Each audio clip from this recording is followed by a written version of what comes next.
Today, I'm going to show you step by step how I painted this scene here. This is a painting of my son, Miles. We were out at a park one day and I captured this nice moment. It's something that I wanted to paint. When we are painting a figure, the proportions and things need to be accurate. I had to take some time here. I had to think through the composition in the main area of interest. And you can see I have his head right here close to that third.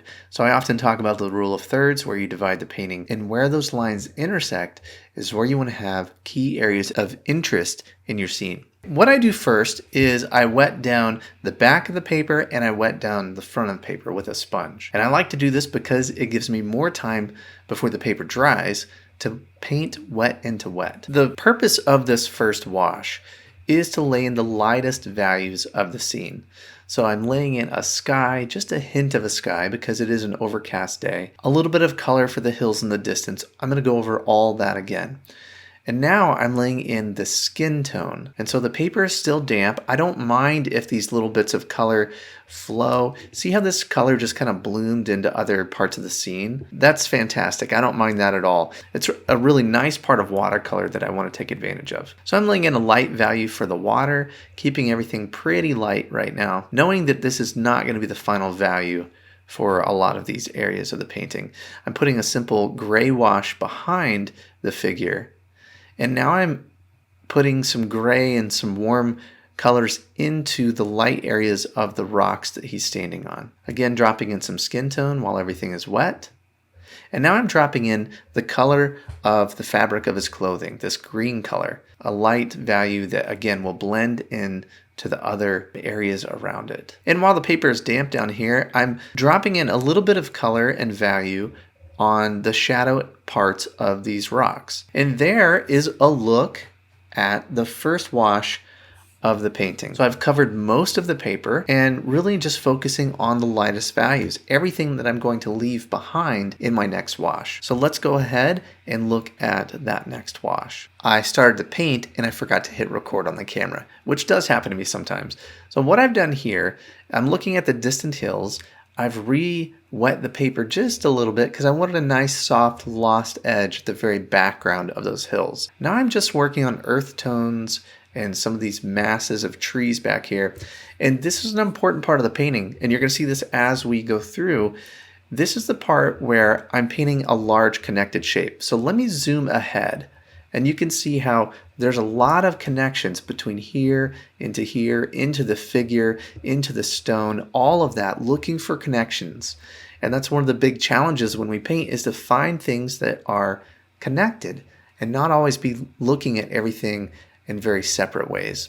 So that's a good thing for composition. It makes the shape of the painting stronger. And in watercolor, it allows some of these colors to flow into each other, the warm and cool colors mixing on the paper. This is a very subtle connection here, but the green will blend with some of this back here, finding ways to make it as fluid and as connected as possible. So let's go back to the beginning of this wash, and I will walk you through as I paint this. As I'm getting closer to us with these trees, I'm getting stronger in value, which means I'm using more paint and less water. I'm also using harder edges. So you'll see as we get closer with these trees, I'm using more broken edges.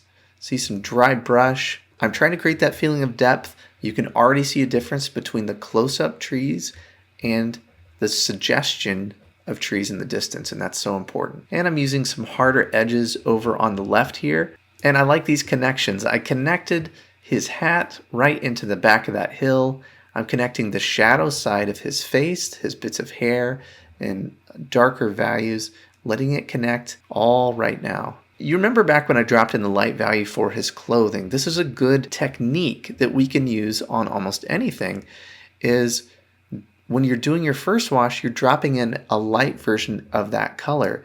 When you come back to do the middle values and the darks, you can mix up your same mixture, but use less water this time, so you have a thicker mixture of the same color. Those two tones are allowing us to get a nice feeling of light and shadow, even in this early portion of the painting. You'll notice a few times I will take a damp brush and I will soften an edge. And a good example of that is on his hat. I wanted a rounded form feeling of that hat. So I placed the mark, and then I got a clean brush that's damp, and I softened that edge. That little difference there, that can add a real sense of reality to the scene. All right, let's zip ahead. Dropped in the middle values of his clothes. I like these little broken marks of suggestion of fabric and just leaving some of that undefined edge there. Okay, I took a little more time, put some shadow under the cap there, and now I'm into the rocks. I want to connect some of these values back into the stone. We're working up the strength of this area in this wash as well. So I'm using some dry brush here. I'm leaving some of the original wash behind. These textures can be tricky, so I'm just kind of working at it until I feel that it's right. Leaving some broken marks, finding some connections, trying to connect the shadow shape of the stone as well. And I went back in and added a few darks while that little middle value wash was still damp on his clothing. I really wanted him to stand out against the lighter background. So that's where the contrast in this painting really is. Because it's a dull day, there's not a whole lot of light and shadow. So now I'm going back in, using some dry brush, working on this stone a little bit more. I'm also adding a little more texture on the water here as it's closer up to us. And as it gets further away, see that? I'm just leaving it blank. I'm leaving that first wash a lot more visible further back into the painting. Adding texture to the stone, a little bit to the water, to the figure. That's bringing all of that closer to us and helping create a feeling of depth in this scene. Now I'm close to finishing this painting actually. You can see I'm using a rigger brush to add some texture into the trees to break up those areas. And I'm moving down here into the middle ground. There's some sticks coming up out of the water, a few little reflections and things like that. And these stones need a little more attention too. I always have to remind myself and students to not judge your painting until you get all of your darks in. You know, things might seem like they're going well or that they're not going well. Things can really take a turn whenever you get those darks into your painting. So you don't have a full sense of light, you don't have a full sense of what the painting is until you get to that final stage where you're adding in the darks and the details. So if you're frustrated and you don't think the painting is working, definitely don't give up.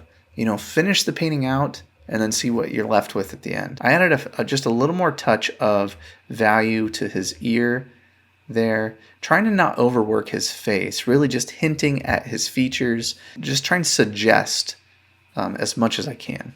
I put a few darks behind his head to reinforce this area. It's our main area of contrast. Clearly this figure is the main important area of this scene. But when you get that painting to about 90%, that's when these little darks, these little touches become really important. You can use that bit of contrast and these dark marks at the end to really bring your point home. Learning how to simplify the background and emphasize areas of importance in your painting can make a huge difference in your work. So the next time you sit down to paint, think about those two things specifically. How can I simplify the scene? How can I minimize the background? And on the flip side of that coin, have I given the main area of interest enough emphasis? I think you'll see a big improvement in your paintings.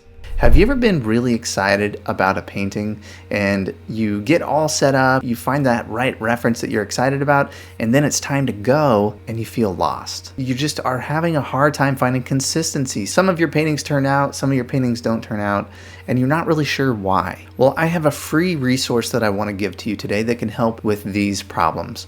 My 5 steps to plan a successful watercolor painting. I walk you through the crucial planning phase of your painting that will help you understand what you're going to paint first, second, and third. The planning is really so important, especially in watercolor. This medium is harder to correct. It's so immediate. So having that plan is very important. I send you a PDF that you can download. And the great thing about this is you can have it on your phone, you could print it out, and you can take a look at these crucial planning steps before you start each painting to ensure that you're thinking through these important things as you get started. You can download this right now before you start your next painting. All you have to do is follow this link here and download my 5-step guide to planning a successful watercolor painting.